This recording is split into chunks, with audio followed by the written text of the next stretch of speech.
Hello guys, বলছি যে আমার প্রচণ্ড পরিমাণে সান ট্যান হয়ে গেছে। মানে আমার ক্যামেরাতে বোঝাতে পারছি না, ফোনের ক্যামেরাতে, বাট কপালে, এই পাশ দিয়ে, মুখে, এই জায়গাটা অতিরিক্ত পরিমাণে সান ট্যান হয়ে গেছে। আর গঙ্গায় যেতে যেতে, গঙ্গার জলে, তো এইটার থেকে আমি কি করে তাড়াতাড়ি রিলিফ পাবো? কেউ যদি জানো আমাকে একটু কমেন্ট করো যে কী করে তাড়াতাড়ি আমি রিলিফ পাবো। মানে আমি ইউজ করেছি একটা জিনিস,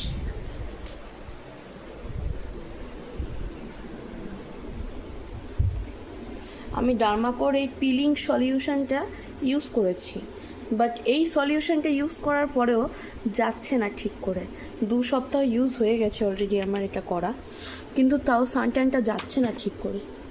কি করা যায় আমি বুঝাতে পারছি না এখানটায় ভালো করে, বাট প্রচুর প্রচুর কালো হয়ে গেছে আমার স্কিন, গায়ের মানে স্কিন টোন ম্যাচ করছে না, অনেক কালো হয়ে গেছে এই জায়গাটা, বিশেষ করে এই দিকগুলো। কি করা যায় কেউ জানলে একটু আমাকে কমেন্ট করো প্লিজ।